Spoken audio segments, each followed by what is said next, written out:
The unsinkable Titanic didn't go down peacefully, which made finding its final resting place all the more difficult.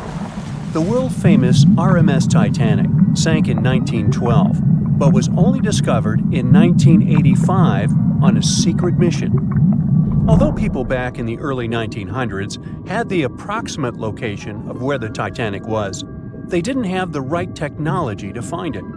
As it went under, the ship sent several CQD signals, standing for "Come Quickly, Distress," to a nearby ship named Carpathia. "Come at once, we have struck a berg. It's a CQD, old man," were some of the final words transmitted from the Marconi wireless on the ship. These Morse code messages were also what made the first research missions to the wreck possible.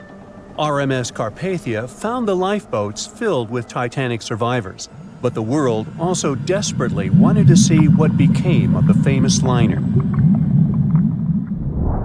Fast forward to 1953.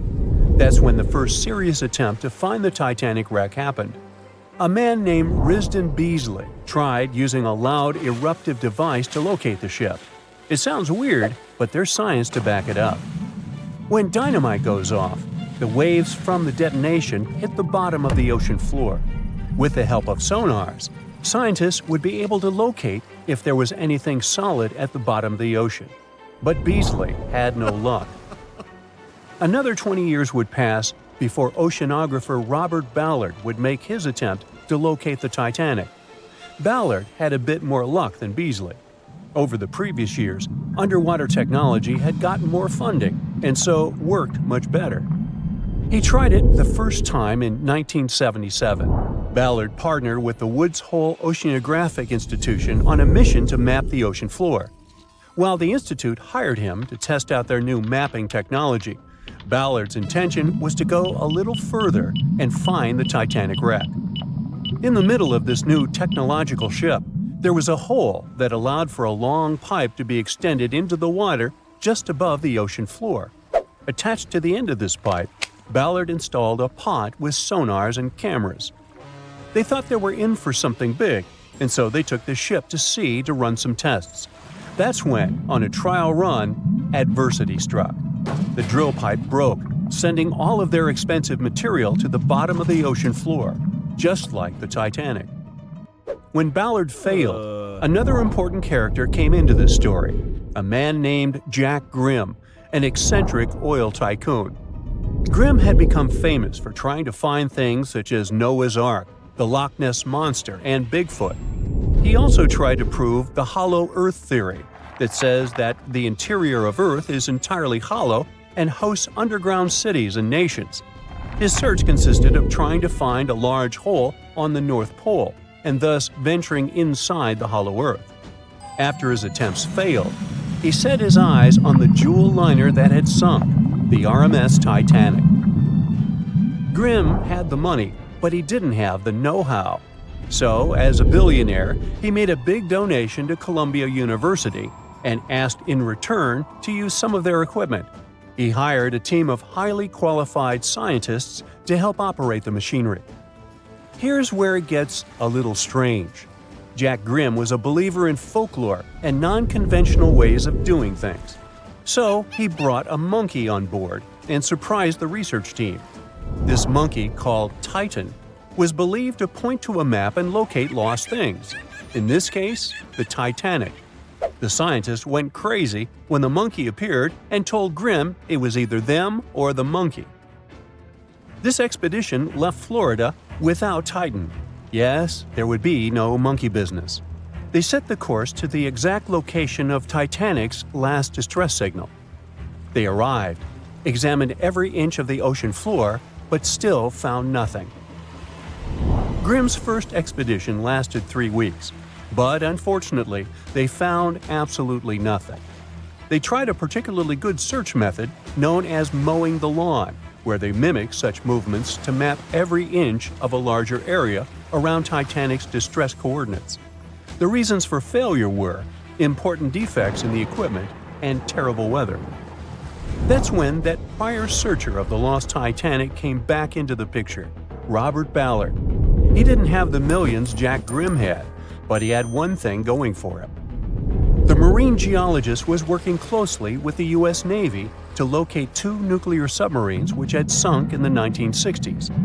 Ballard himself says he was living two lives, one as a researcher and the other as a Navy intelligence officer.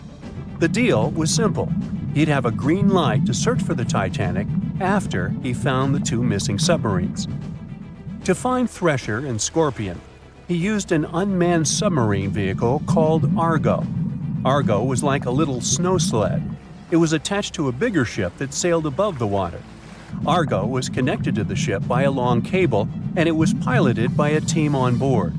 The sled had sonars and cameras that provided real-time imaging of the ocean floor, so it was a real advancement on other attempts. After much thinking, he had a eureka moment. He supposed the force of the wreck should have left a comet trail that led back to the ship. While searching for the Titanic, most people had tried to find the ship itself. But until then, it had been trying to find a needle in a haystack. That's why Ballard's logic was so brilliant. He needed to invert the order. He had another obstacle on his hands: time. He could only look for the ship after finding the lost subs. And by the time that happened, he had 12 days left. He teamed up with another scientist, and they applied the mowing the lawn method to map the ocean bed. Another important piece of information that most researchers left out was that there was a sea current moving south on the day of the disaster. This meant that the debris field should be south of the distress signal coordinates. To save time and resources, he would do a quick reconnaissance of the ocean floor, spacing lines more than 3 miles apart to look for debris fields. He also relied more on the camera visuals than on the sonar signals. His team took turns piloting Argo and watching the video. Days rolled by, with nothing but the empty ocean floor showing up, until the rocks they were used to seeing started to look like man-made debris. Suddenly, there it was, the Titanic's boiler. Ballard was right. The debris field would take them back to the ship. After 73 years of searching, they had finally found the Titanic wreck.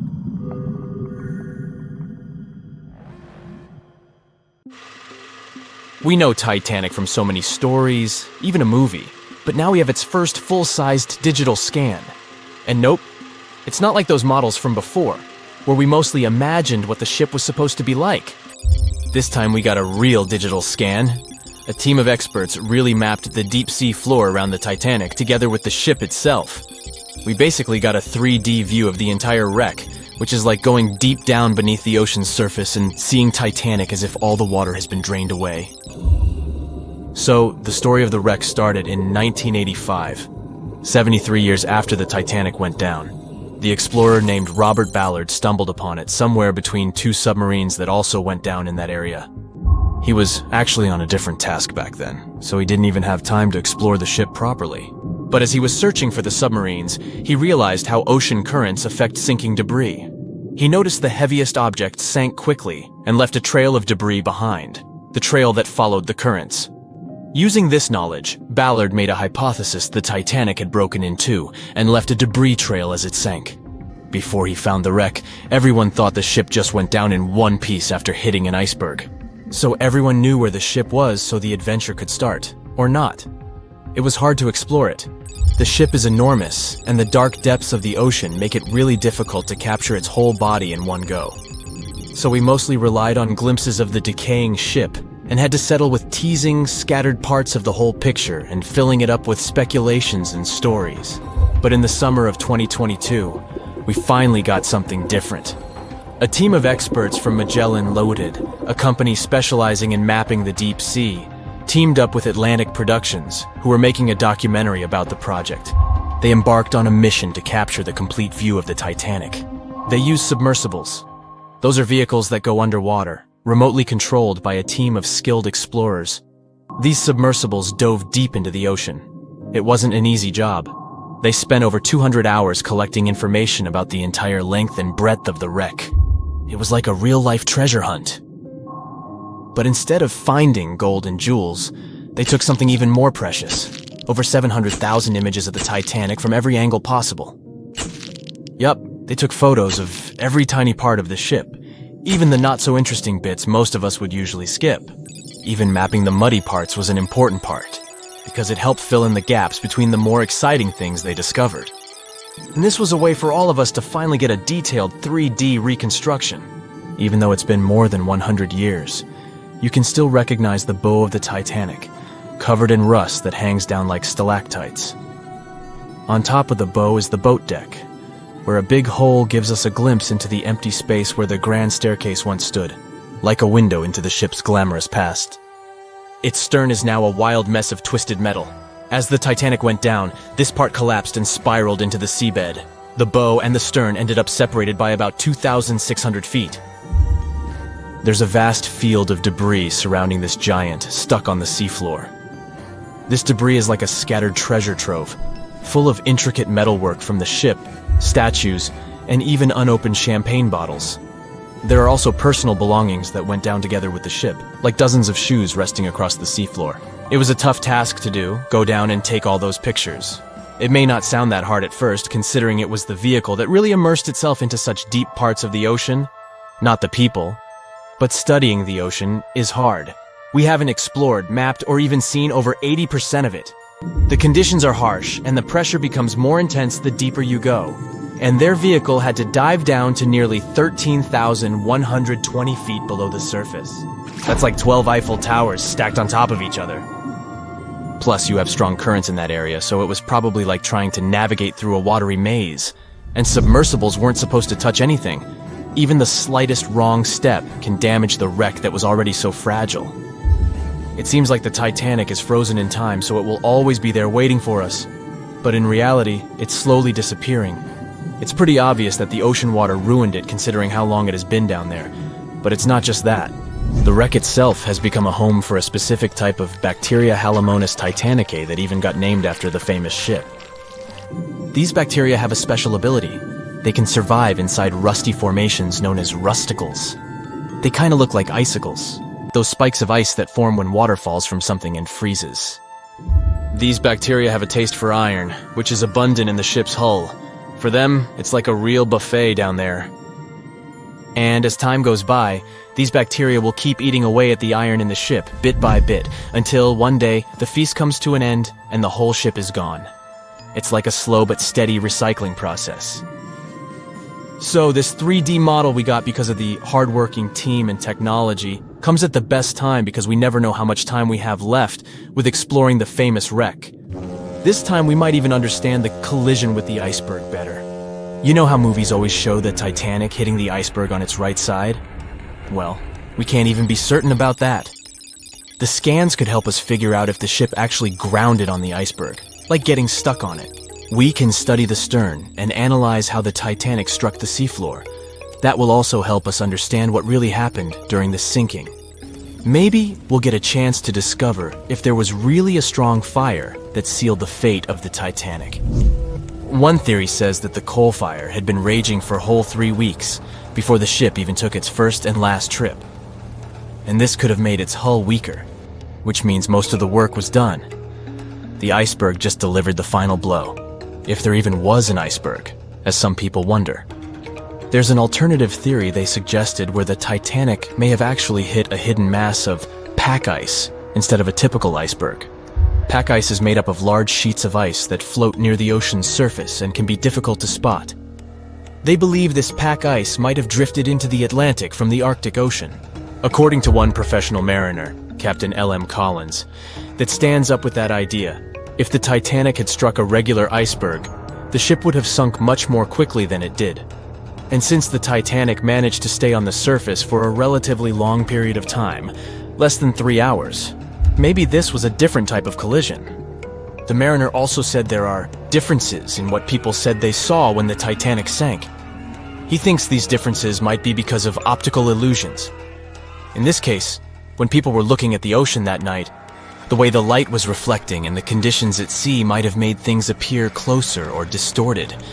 So when they saw something in the water, it might not have been exactly what they thought it was. Whether it was an iceberg or something else. Binoculars might have helped the crew members to spot the potential danger, but unfortunately, they didn't have any. It appears they were locked inside a cabinet, and no one knew where the key was. Bet you never heard this story about the Titanic. So, this massive luxury ocean liner was heading out of Southampton on its first voyage to New York with over 2,000 passengers and crew on board. I'll spare you the details for now. You know how it all went down. Since there were a lot of things that went wrong during its short lifespan, some couldn't help but wonder, was it really bad luck? Or was there some mysterious force behind the ruckus? Well, for starters, right as it was leaving the harbor, the Titanic nearly crashed into another ship, called the SS New York. How did that happen? Well, 6 tugboats had to pull the massive Titanic into the river to begin its journey. Captain Smith was in charge, but let's be honest, he probably needed a few more cups of coffee before making any big decisions. So, as the Titanic was speeding along, minding her own business, she passed the New York and the Oceanic ships. The Titanic decided to make a left turn, but the suction was just too much for the poor New York. She started to drift off towards the Titanic. The Oceanic was leaning so much, her gangplank smacked into the water like a belly flop in the pool. Thankfully, the captain of one of the tugboats was there to save the day. He used his trusty megaphone to call the Vulcan to the port side of the Titanic to pick up some crew members. He then noticed the New York in trouble and acted quickly, throwing a line to slow her down. The Titanic's captain was probably scratching his head, wondering how to handle these big ships like the Titanic. That's because he'd only recently experienced sailing on larger ships. Close one, right? Well, it was just part of the story. As it turns out, the huge list of misfortunes might have started even earlier. Another theory suggests that during the ship's construction days in Northern Ireland, a fire broke out in the coal bunkers. Talk about a rocky start. If this information is correct, then the ship's hull may have been affected by the incident before it even set sail. Fans of this theory argue that a fire popped up inside one of the Titanic's large coal bunkers and really damaged an important segment of the ship's hull. Some claim there's even photographic evidence to back this up. A bunch of photos documenting how the ship was made and pampered for its maiden voyage were found, and they showed a significant black streak on the outside of the Titanic's hull. Weirdly enough, the streak was really close to where the iceberg hit during that cold April. Now I know what you're thinking. This theory might sound far-fetched, but most of these people have been gathering information about the Titanic for decades, and they're convinced that this is the real deal. They even believe that the fire started way earlier than the day the Titanic set out on its maiden voyage, particularly about 3 weeks prior. Why was this overlooked? Well, because of fear of bad press, mostly. Also, because of all the fuss created around the unsinkable ship, it was important that they stuck to the initial calendar. Of course, not everyone is convinced by this new theory. Some people think it's just another wacky idea to add to the long list of Titanic sensational theories. What if I told you there were even rumors about part of an ancient Egyptian coffin being on board? Could that have had something to do with the disastrous ending of the Titanic? Some truly believe it did. Let me tell you the story about the unlucky mummy. It's a tale that'll give you goosebumps. Back in the 19th century, this ancient Egyptian artifact, a mummy case lid to be exact, was brought over to Europe. And as soon as it arrived, strange things started happening. Now, some of the stories may be a bit exaggerated, but according to journalists, some of them were actually true. The rumors sparked the interest of a British writer who later spent months investigating the mummy case and its alleged related stories. He was planning to write an article debunking the myths, but he found out they were all too real. Unfortunately, he never got to finish his work because he passed away suddenly. Others believed that the mummy case was guarded by Egyptian elementals. They warned others not to mess with the artifact. The mummy case's history is just as spooky. It was found in Egypt and sold to a certain someone conveniently named Mr. W. at a party organized by a well-known English lady. When the mummy case arrived in England, it was given to Mr. W's sister, who immediately suffered from financial losses and other troubles. A photographer who took a picture of the case claimed that he captured a living woman's face on the film. The mummy case eventually ended up in the British Museum, and it's still there today. However, rumors say that it was aboard the Titanic and was responsible for its sinking. But don't believe everything you hear. Some sources claim the mummy case never left the British Museum, and the rumor was started by a journalist named William Stead. He was actually a passenger on the Titanic, and he supposedly told his fellow passengers about the ill-fated mummy before the ship went down. Is that what happens when you tempt fate? Seriously doubt it, but it does make you wonder, doesn't it? It gets even weirder, trust me. About 50 passengers got cold feet before the ship took off, and they refused to board the Titanic at the last minute, even if it meant that they'd lose the cost of the ticket. They just had an extremely bad feeling about the whole deal, and even an Irish astrologer warned against making the voyage on the Titanic. I doubt he saw a big ol' iceberg hidden somewhere in the stars, but it does add up to the mystique surrounding the Titanic. And do you know what's even worse? The fact that the ship's binoculars, which could have helped prevent the iceberg collision, were locked up. Apparently, those binoculars could have been used by lookouts on that fateful night. But guess what? The key was held by David Blair, an officer who was sadly bumped from the crew before the ship's departure. Poor guy. He probably didn't even know what he was holding on to. Now, some historians think that if those binoculars were in use, the iceberg might have been spotted earlier. But hey, let's not point fingers here. Others argue that it wouldn't have made a difference. Who knows? Maybe the lookout was too busy looking at the stars to notice a giant iceberg in front of them. But seriously, what were they thinking? Locking up the binoculars on a ship that big is like forgetting to pack sunscreen for a trip to the beach. Also, the ship might have been going a bit too fast. Now, I know what you're thinking. Why was the captain in such a hurry? Well, apparently, good old Captain Smith was trying to beat his ship's older sibling, the Olympic, in a race to see which ship could cross the Atlantic faster. I guess he had a bit of a sibling rivalry going on or something. But here's the thing. Even though there were warnings about icebergs in the area, the Titanic just kept on chugging along at full speed ahead.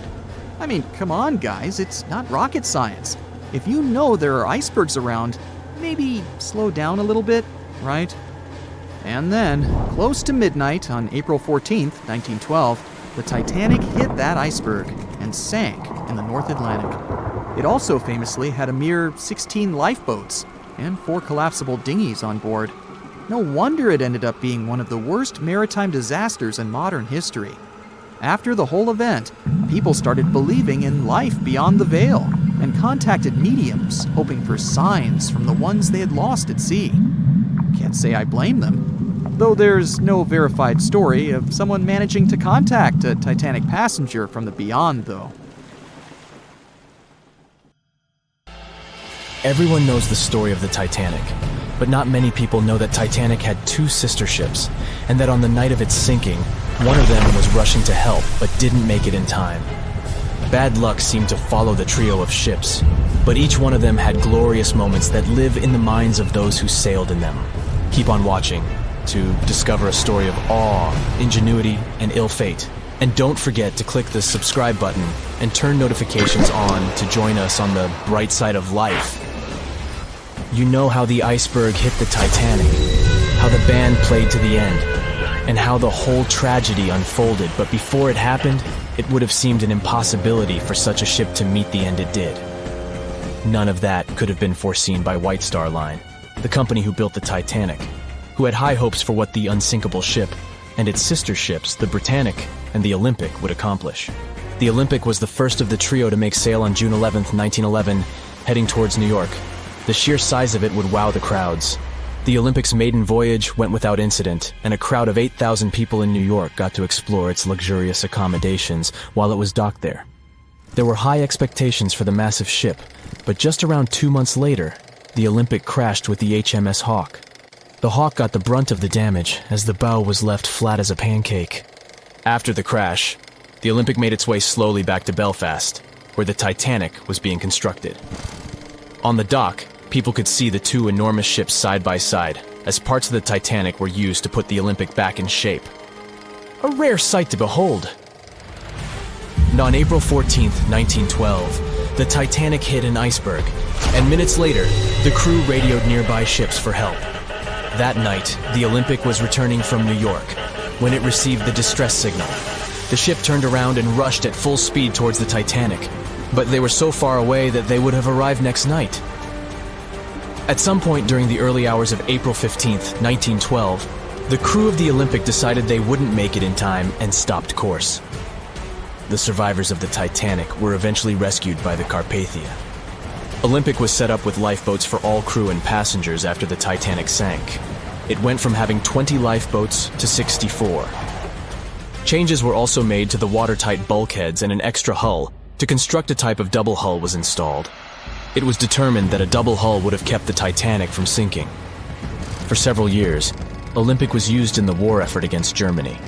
Throughout the years, Olympic carried over 200,000 passengers, which included thousands of Americans fleeing from Europe and troops battling during World War I. One of the most significant moments for this ship was when it struck a German submarine and sank it. It was discovered that the submarine was preparing to fire a torpedo on the Olympic before Olympic rammed it. The Olympic ended up sailing the seas for 3 decades, which earned her the nickname of the Old Reliable, despite some previous accidents. It went on to help the survivors on the HMS Audacious when it was sinking, and do what it couldn't for its sister, Titanic. Eventually, bad luck caught up with the Olympic. The ship crashed with the Nantucket Lightship, and the crash signaled the beginning of the end. Beaten up, and after years of service, the Olympic was demolished and scrapped for parts. The Old Reliable saw many years of service and thousands of passengers, but the Britannic's journey was shorter-lived. When the Titanic sank, White Star Line was faced with a problem since they already had another enormous ship in the works. White Star Line began construction on the HMHS Britannic on November 30th, 1911, around 4 months before the Titanic sank. Although the Britannic was the youngest of the trio of ships, having been constructed last, it was also the biggest. They intended to name it Gigantic, but after the Titanic's disaster, they changed the name to Britannic, since they considered it to be a lucky name. With the Titanic sinking, the White Star Line underwent rigorous investigation, and many changes were made to the Britannic's design. The Britannic looked very similar to the Titanic, and it had what was at the time the largest marine turbine in the world, able to reach faster speeds than the Olympic. With Titanic's fate fresh in their minds, everything possible was done to ensure the safety of this newer ship. The Britannic was eventually launched on February 26, 1914, almost 2 years after Titanic met its end. After the Titanic's disaster, the White Star Line wanted the Britannic to redeem their name. The Britannic was on its way to becoming a successful ship. It transported passengers for over a year and a half when the British government requisitioned it and turned it into a hospital ship during the beginning of World War I. The ship became an even more impressive sight to look at. It was painted all white, with enormous red crosses on its side to indicate it was a hospital ship. One of the ship's surgeons, Dr. J.T.H. Beaumont, thought of it as the most wonderful hospital ship that ever sailed the seas. It could treat as many as 3,309 patients at once. This is how the Britannic became His Majesty's Hospital Ship, or HMHS Britannic. Though the sight of this magnificent ship must have put a smile on a wounded soldier's face or two, the Britannic didn't operate for long. Just a year after it was turned into a hospital ship, the Britannic was making its way through the Aegean Sea to pick up wounded soldiers, when it was struck by a loud explosion. The passengers didn't know what had happened, but headed to the deck to disembark. It is unclear what hit the Britannic, but the general consensus is that it was struck by a mine left by a German U-boat, though some still believe a torpedo hit it. The captain tried to move the ship to a beach close by, but the ship was sinking fast.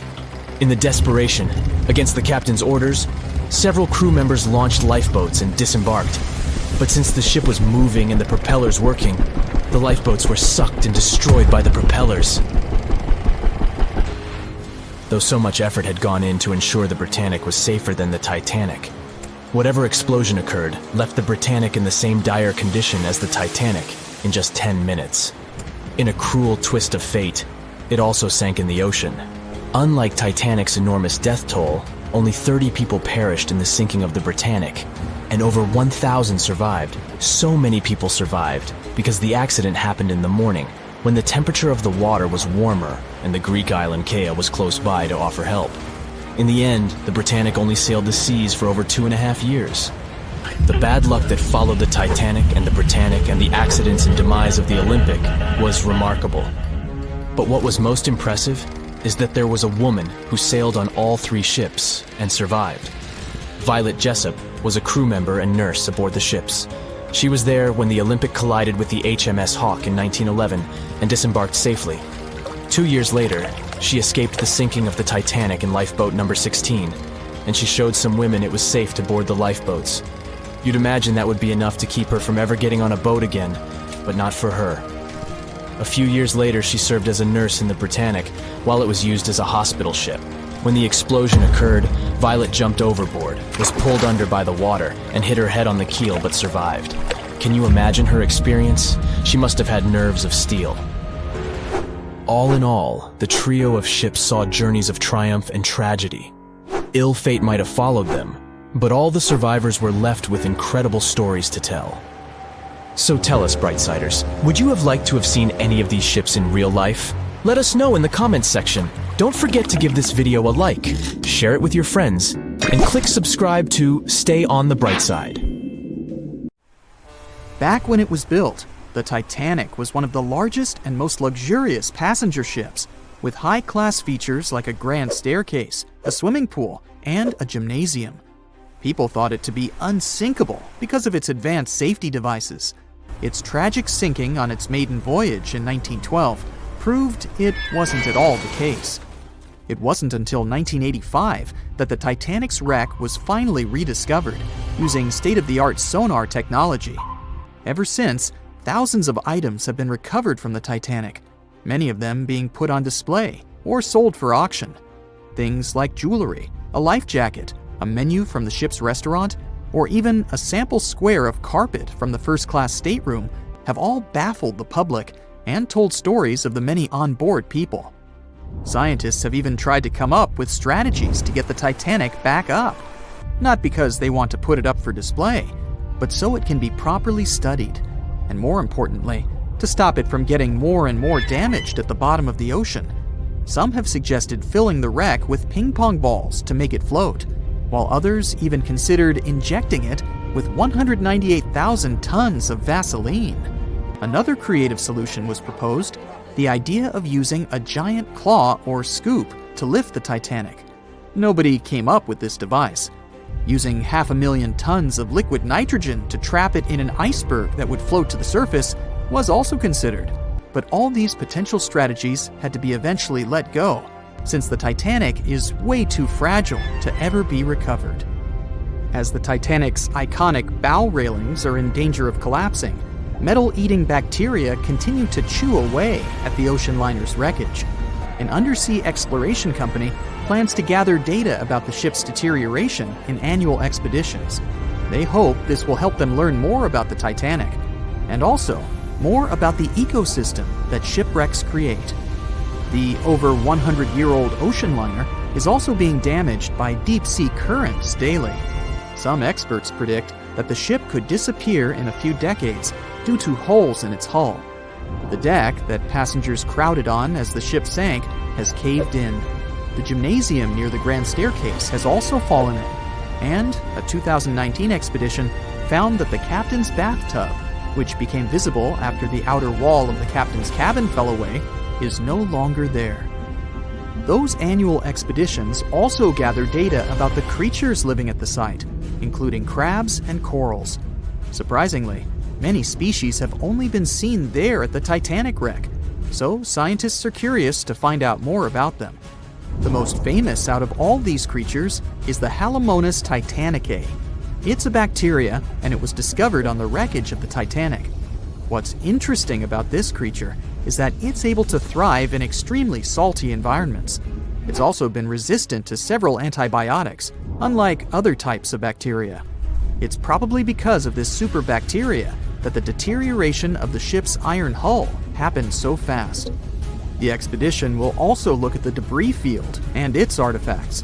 On the site, there are still traces of little personal items like clothes and luggage.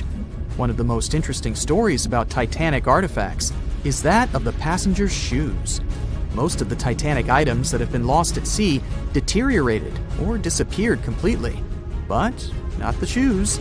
They seem to be able to resist the harsh conditions. On top of that, the leather in most shoes is perfectly preserved, probably because of tannin, a substance used in the tanning process of leather. It helped the shoes resist the damaging bacteria found underwater. All this exploring might have gotten you all excited.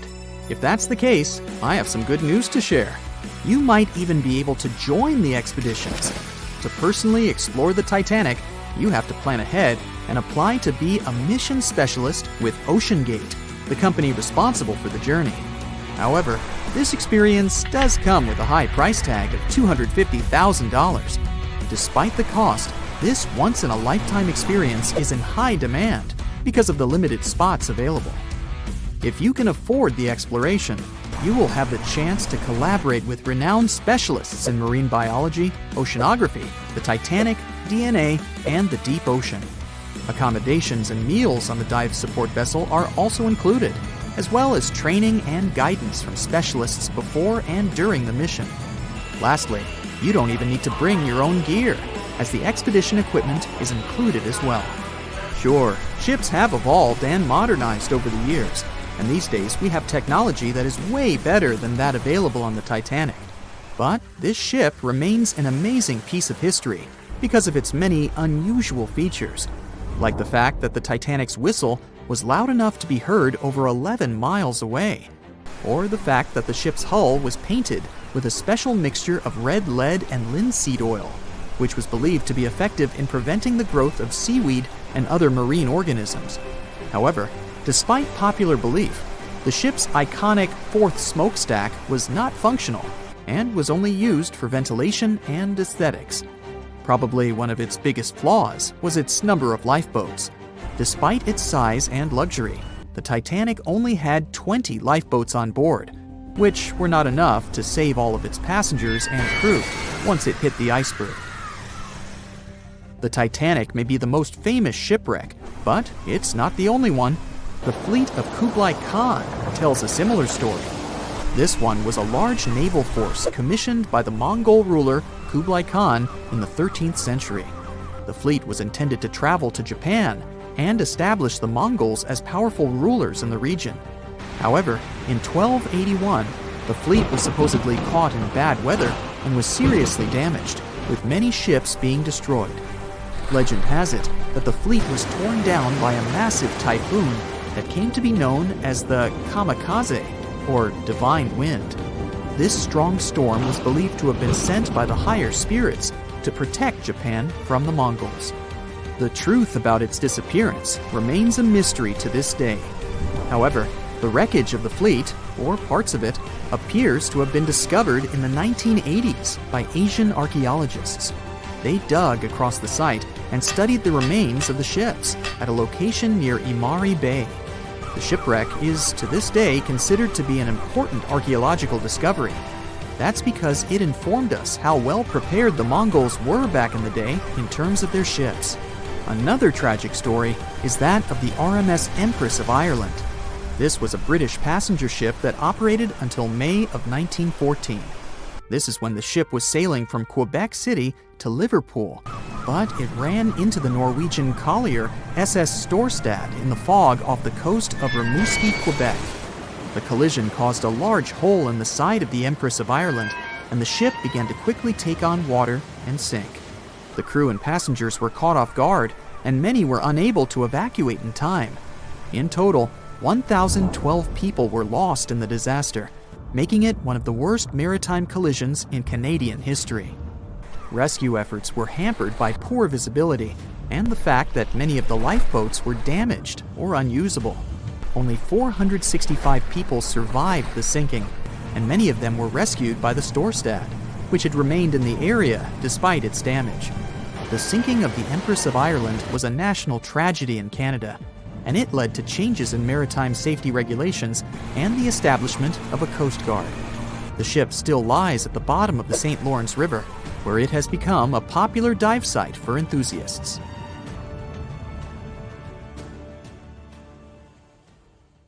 In the Titanic movie, you won't see any fumes above the fourth funnel of the legendary ocean liner, and it's not a mistake.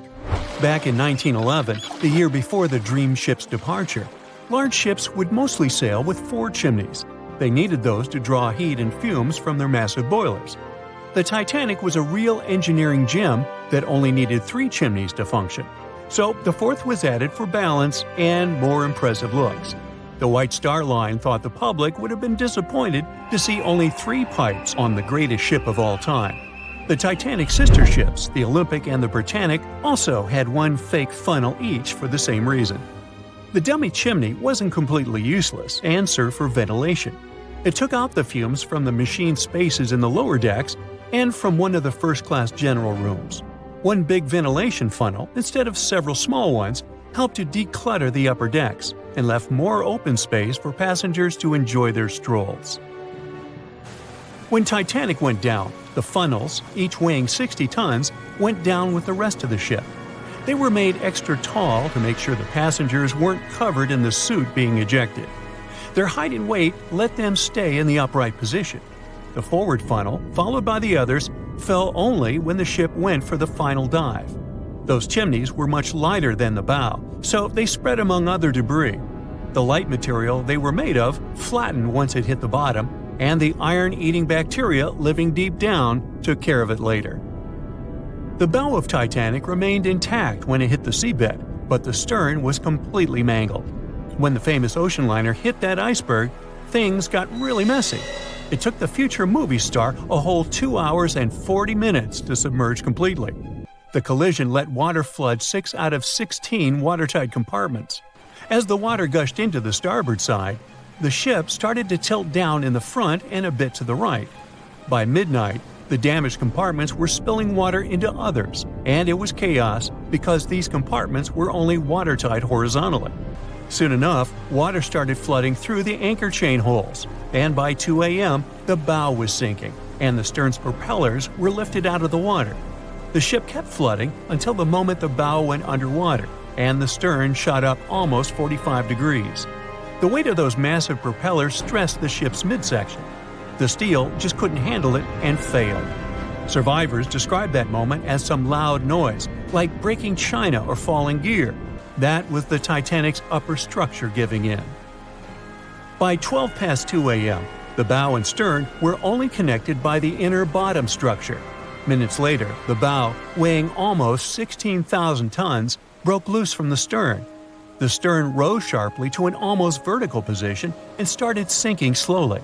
By 2:20, it disappeared underwater. The bow was cruising down at about 13 miles per hour and had hit the ocean floor almost a half an hour before the stern. The 2 parts of the Titanic now lie 2,000 feet apart, pointing in different directions. The bow remained mostly intact, just covered in mud. The stern turned into a tangled wreck because of the implosions it went through during the descent. The air trapped within the structure just couldn't handle the increasing pressure of the water deep down. Signal rockets played a big part in the Titanic's tragedy. When a ship goes down, you're supposed to shoot up red flares to signal trouble. But someone decided to stock Titanic with white lights instead of the usual red ones. So when the ship smacked into that iceberg, the crew fired off white flares. The SS Californian was passing nearby, and its captain knew the Titanic was in a dangerous iceberg zone. The crew didn't spot the sinking Titanic, but they sure saw those white rockets. The radio between the ships was useless because the Californian's operator switched it off. The captain had a gut feeling something was off, so he flashed a Morse code light signal at Titanic. But he received no reply because the Titanic had already gone underwater. There was another ship, Samson, sailing alongside the Titanic. It had plenty of illegally hunted frozen seal meat from Canadian waters abroad, so it was sailing with lights off to remain unnoticed. When they saw the Titanic's white rockets, they thought it was the Coast Guard and zoomed away. Samson didn't have a radio, so they couldn't find out about the ongoing disaster. The crew got the news about Titanic only when they got to the coast of Iceland the following month. There have been many theories to explain the Titanic tragedy, and one of the recent ones says that there was a fire involved. An Irish journalist went full detective for decades, digging into the mystery, and stumbled upon a game-changer. He came across a photo album that had been hiding from the public for a century after the tragedy. In the pictures, taken at the Harland and Wolff shipyard in Belfast, Northern Ireland, just over a week before the liner sailed, you can clearly see a massive 30-foot black spot on the ship's hull. Maloney researched the photos and eyewitness testimony from the time and claimed that a fire spontaneously broke out inside of one of Titanic's enormous coal bunkers. It was raging for a whole 3 weeks and messed with the metal, critically weakening a crucial segment of the ship's hull. Back then, most ships had just one hull, so it was the only skin the Titanic had. That's why the iceberg managed to punch a hole through the ship so easily. If it hadn't been for the fire, the Titanic might have shrugged off that iceberg collision. The company operating the liner knew about the fire, but they decided to conceal that fact. They didn't want any negative stories in the press as they faced some serious competition in transatlantic voyages. The Titanic was sold out, so they stocked up on coal and made it sail. The moon might have also played a role in the sinking. Our satellite heavily affects tides on the Earth. The closer it is to our planet, the stronger the tides are because of the increasing gravity of the moon. Back in 1912, the moon was so close it made several glaciers in Greenland break apart. Massive chunks of ice that broke off from the glaciers started floating south. The supermoon event came just 6 minutes after a spring tide. During new and full moons, the alignment of the moon, the Earth, and the Sun makes their combined gravity reach its peak. And the day before, our planet had come the closest to the Sun that year, which made the gravity even stronger. This mixture of events created perfect conditions for one of the most powerful tides in history. It created the perfect conditions for the icebergs breaking off from Greenland's glaciers to move freely. Opponents of this theory say that the difference in tidal force wasn't actually that big, and it couldn't have been the main cause of the sinking. The iceberg tore down the side of the ship, leaving a huge opening in the hull. It wasn't a continuous rip, and damage was caused in several places. Some experts believe the ship would have survived the iceberg if it had hit head-on. The Titanic had watertight compartments designed to prevent flooding in case of a collision. Only the first 3 or 4 of these compartments would have been flooded. This could have helped save a lot of lives. Supporters of this theory put the blame for the disaster on First Officer William Murdoch. Huge, fast-moving ships don't just turn in a matter of seconds like a speeding car. It takes minutes. When Murdoch realized the collision was inevitable, he tried dodging left to avoid a direct hit. But despite his efforts, the ship still collided with the iceberg. You know the rest.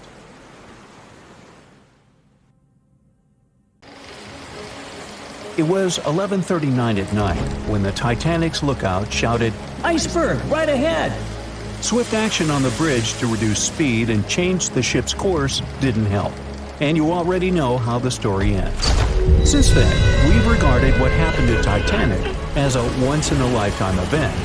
Is it though? The Titanic sank in 1912. Forget about fancy GPSs or weather satellites. At the time, ships were responsible for warning each other about the location of icebergs, like a "hey man, trust me on this" situation. Then the Titanic disaster happened. To call it a disaster is an understatement, so specialists felt the need to form an organization to avoid this kind of accident happening again. That's why, a year later, they created the International Ice Patrol, or IIP for short. Up to this day, this group has been responsible for giving ships advanced warnings about ice threats. IIP improved their methods over the years, from ship reports and aircraft patrols to satellite images.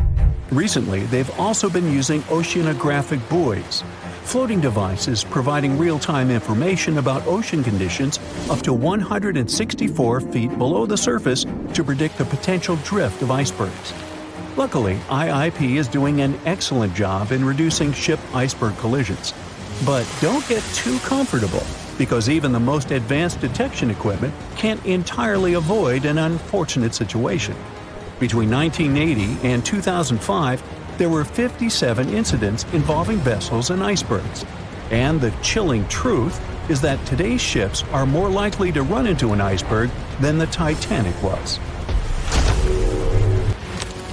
Studies have shown that 1,038 icebergs crossed the area where the Titanic sank back in 1912. You might think that's a lot, but scientists say it's not really a big deal. I mean, yeah, it's on the higher side, but there have been 14 years with even more iceberg activity since then.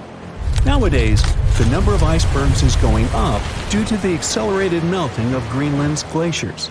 And since more ships are heading into polar waters, the chances of ships bumping into icebergs are higher. But the real danger for captains is invisible enemies, called growlers and bergy bits. Growlers are these small icebergs that can be the size of a regular door. And bergy bits are also considered small, measuring around the size of a school bus. These icebergs might seem harmless, but they're actually tricky since they can be completely invisible to radars or satellites. Let's see what happens when a modern cruise ship as big as the Titanic hits one of these small icebergs. Meet the Norwegian Sun, a luxurious cruise ship like Titanic, as it has the capacity to accommodate 2,400 passengers and more than 900 crew members. On July 2022, this cruise ship was on its way to Hubbard Glacier in Alaska when it found itself in the middle of a dense fog. Suddenly, passengers felt an impact and were terrified as the ship experienced a severe jolt. The fog immediately cleared and they realized what had happened. The Norwegian Sun had collided with an iceberg of the growler type. But the outcome was entirely different from Titanic. Thankfully, there were no injuries, and both the passengers and staff reached the Alaskan docks safely. Expert divers checked the condition of the boat, and they discovered that the ship had suffered some damage after the collision, so the rest of the trip was canceled. Now don't stress about packing for your next trip across the Atlantic, because accidents like the one with the Norwegian Sun are really rare. I mean, it's common for ships to encounter ice, but what's unusual is for it to be a problem. Most modern cruise ships wouldn't get physically damaged by an iceberg, and there's a reason for that. You see, the steel used in the Titanic also played a significant role in the disaster. The unsinkable ship, after all, was not so impact-resistant. Back then, the Titanic's hull was constructed using around 2,000 steel plates, which are believed to have been produced in an open hearth furnace. As a result, the steel contained a high concentration of phosphorus, oxygen, and sulfur. High levels of these elements make steel brittle at low temperatures, causing it to fail upon impact.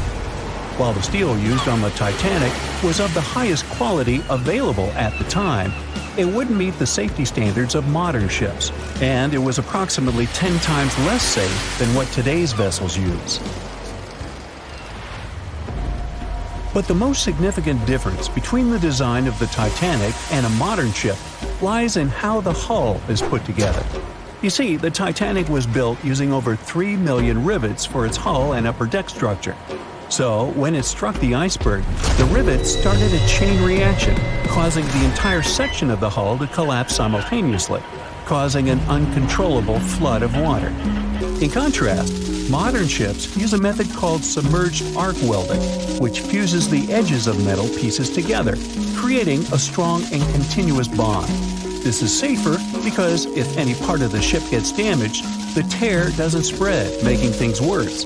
The damage remains contained within that section. Okay, so small icebergs are becoming more common, and vessels have been adapted to deal with them. But there's still one more scenario to consider.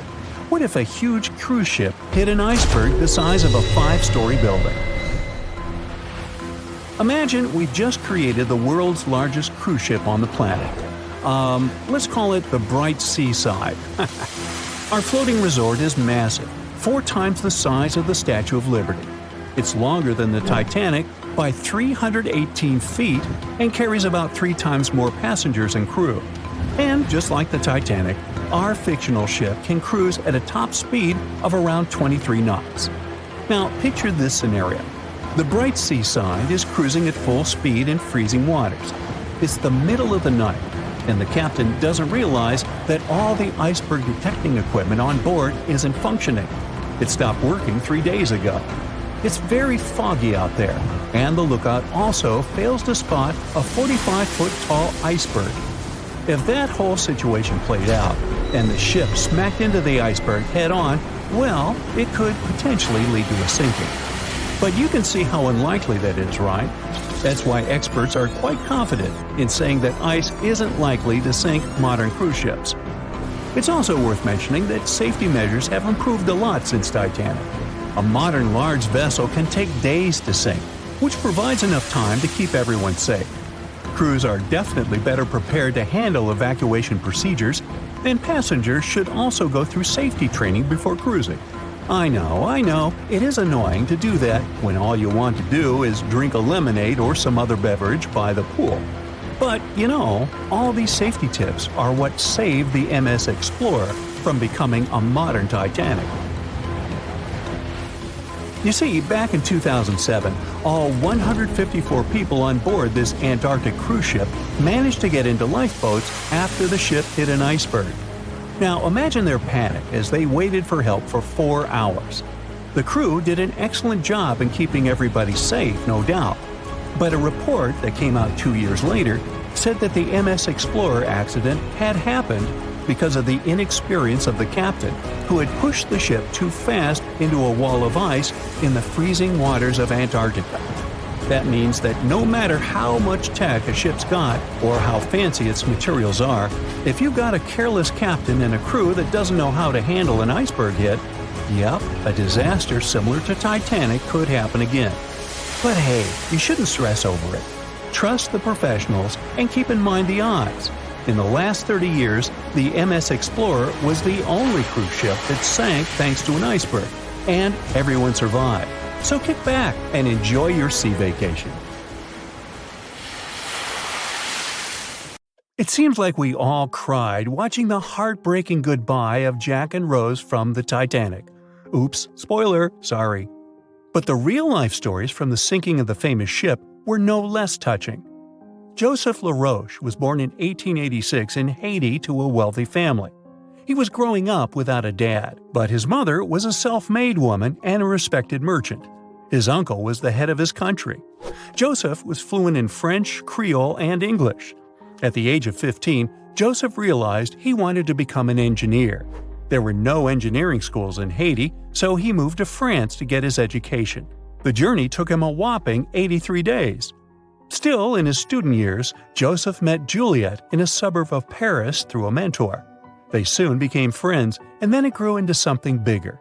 The couple decided to get married. There was only one problem. Joseph couldn't find a well-paid qualified job even after completing his studies because of racial discrimination. The intelligent young man realized he could do better. Plus, he needed to provide for his growing family. His third kid was on the way. His uncle back in Haiti promised he'd help Joseph secure a job as a mathematics professor. His mother was overjoyed that her son and his family would be living in Haiti.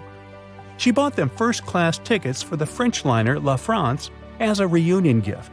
But that liner had really weird rules separating parents from their offspring for meals. The Laroches didn't want to leave their youngsters and make them feel sad on a trip across the ocean. So they decided to trade their first-class tickets for La France for second-class tickets for RMS Titanic's maiden voyage. The Titanic was all the hype, and it didn't separate families, so it looked like a great deal.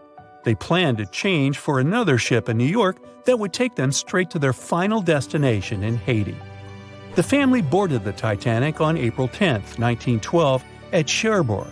They had 3 days to enjoy the luxurious staterooms, a dining salon, a library, and 3 outdoor promenade decks available to second-class passengers. Juliet sent a letter to her father from Titanic's final stop in Queenston, Ireland.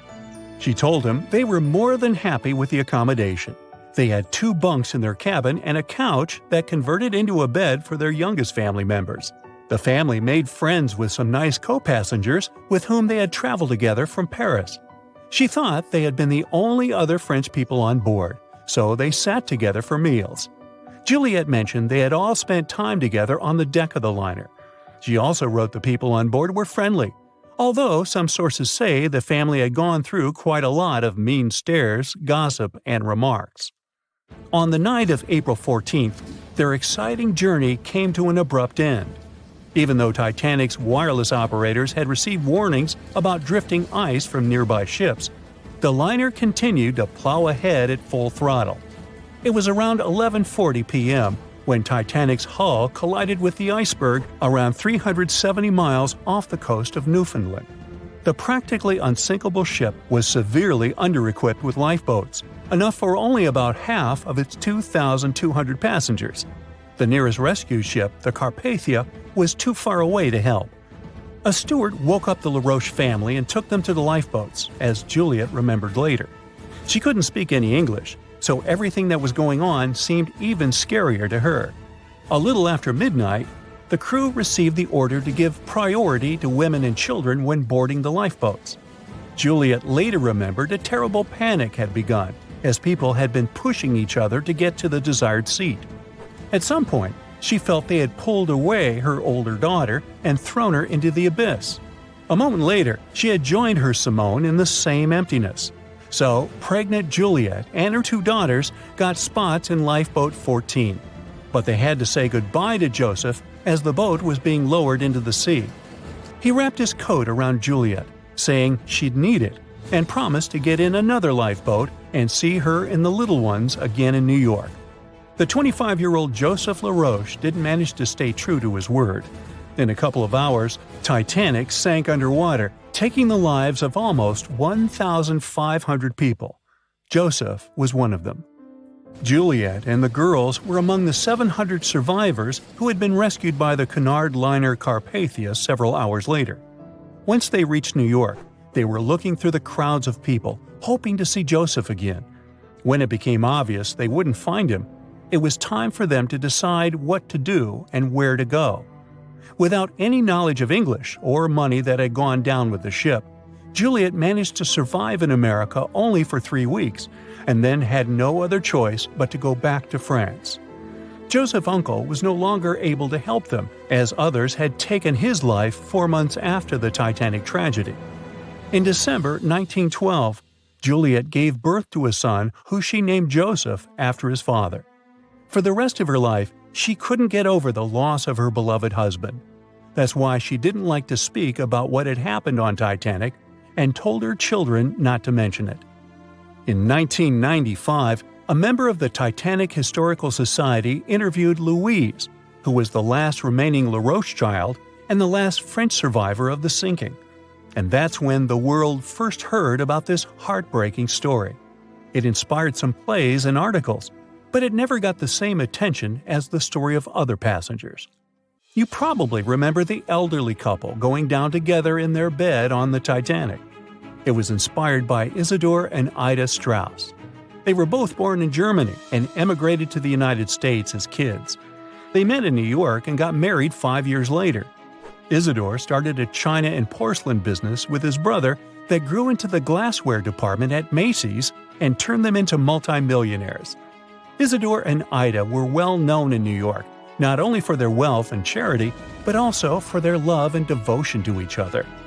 In 1912, the couple decided to run away from the New York winters and headed for Europe.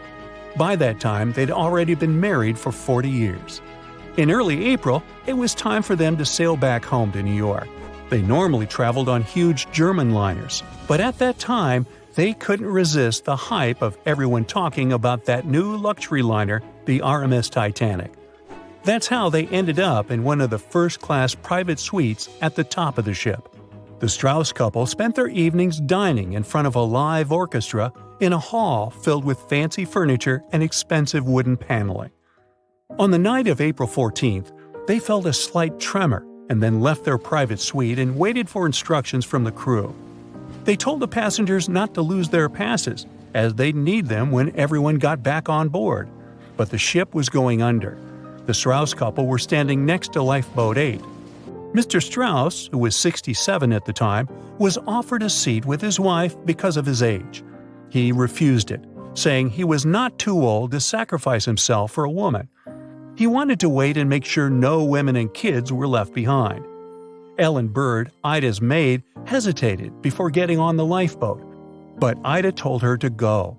She took the easy decision not to leave her husband on the sinking ship. Ida took off her beautiful mink coat and handed it to her shivering maid, saying she wouldn't be needing it anymore. Isidor didn't manage to convince her to save herself, so they stayed together till the end. Some of the surviving first-class passengers later remembered they had seen the couple standing peacefully on the deck, holding hands, just waiting.